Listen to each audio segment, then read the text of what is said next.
Good morning, dear students. Today I am going to teach the lesson Discovering Tet. The Sega continues. In fact, this lesson is very interesting.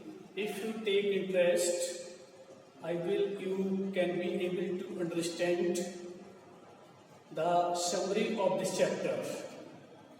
Though the technical and difficult words have been used in this lesson, so you have to pay attention towards the understanding of this story.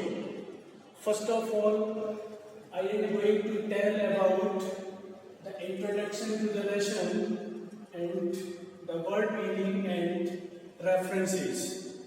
First of all, you have to understand the words mentioned at the board.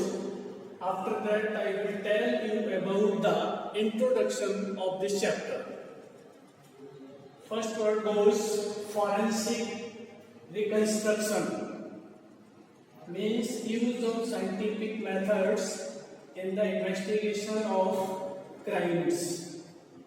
इसका मतलब होता है कुछ हमारे वैज्ञानिक तरीके होते हैं जो अपराध की जांच करने के लिए प्रयोग किए जाते हैं, उनको हम बोलते हैं फॉरेंसिक रिकंस्ट्रक्शन।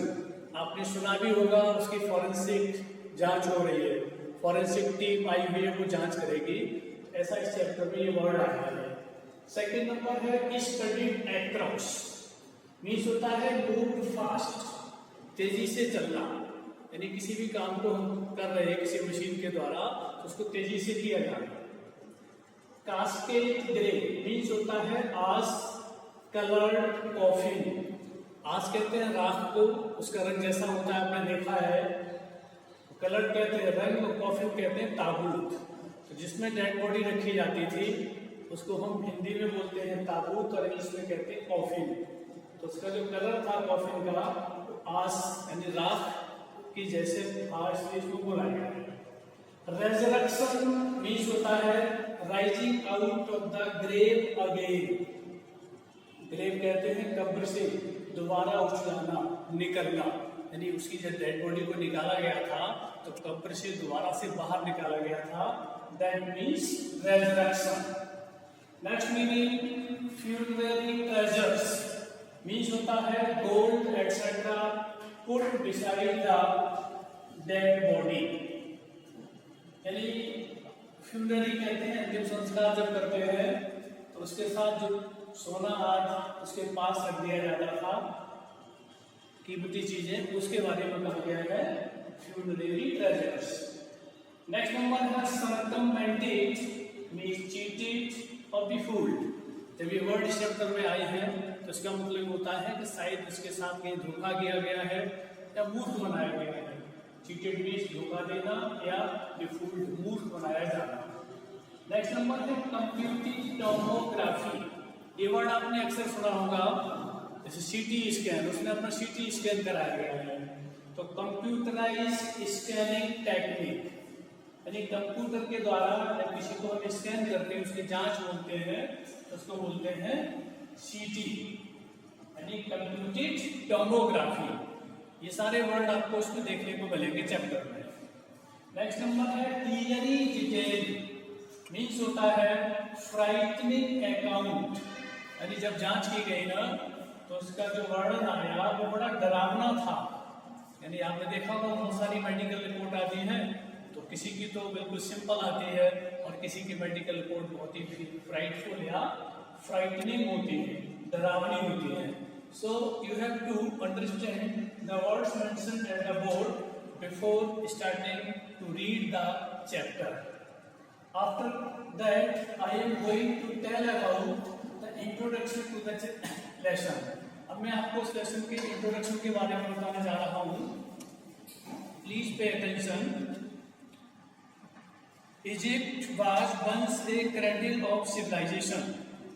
एक समय ऐसा था जो इजिप्ट एक देश है जो सभ्यता का एक क्रेडल था, पालना जिसको बोलते हैं, यानी जहाँ से सभ्यता शुरू होती थी। आपने नाम भी सुना होगा सिंधु सभ्यता या मिस्र की सभ्यता। The emperors of the country were better known as pharaohs, और उस देश के जो राजा होते थे ना, सम्राट जिसको बोलते हैं, उनको फेरोज के नाम से जाना जाता था। They had a vast empire and enormous gold. उनके पास एक बहुत विशाल राज्य होता था, बहुत सारा उनके पास सोना चांदी होता था। They believed in life after death, और उनका ये विश्वास था कि मौत के बाद भी कहीं कोई जीवन होता है। सो दे बरीड द विगिन इन टूम्स एज ममीज, इसलिए उनको उनकी जो कब्र होती है मम्मी के रूप में उनको दफना दिया जाता था। They put beside the dead a lot of treasure and even the things of everyday need, और उनके साथ सोने चीजें चांदी की जो वस्तुएं होती थी या जो डेली उपयोग की चीजें होती थी अक्सर उनके साथ रख दिया जाता था। These were meant for use in the next life, ऐसा उनका मानना था कि ये सामान जो उनके साथ रखा जा रहा है वो उस जीवन के बाद उनके काम में आएगा। These tombs were built up to 26 feet below, और इन कब्रों को गहराई में लगभग 26 फीट तक बनाया जाता था। And the mummy was put in A gold case, और जो मम्मी बनाई जाती थी, उनकी कब्र बनाई जाती थी, एक उनका जो कवच टाइप होता था गोल्ड सोने का। That was the last of ruling dynasty, शासन करने वाले पार्टी का जो वंशज था वो टट आखिरी राजा था। He died young, only 9 years after occupying the throne. गद्दी पर शासन संभालने के बाद केवल 9 वर्ष की आयु में ही उसकी मौत हो गई थी, युवावस्था में, ऐसा माना जाता है। His tomb was discovered and investigated in 1922 by a British archaeologist Carter, और उसकी जो टूम थी ना, जब उसकी जांच की गई थी तो उसका पता लगाया गया था 1992 में। एक ब्रिटिश आर्कियोलॉजिस्ट था, पुरातत्व विज्ञानी, जिसका नाम था कार्टर, तो उसने उसकी खोज की थी। He had trouble in taking the mummy out of the coffin of solid gold. ठोस सोना उसमें परत में लगा हुआ था, तो जब उसने उसकी मम्मी से निकाला था तो वो भी एक बार के लिए संकट में पड़ गया था।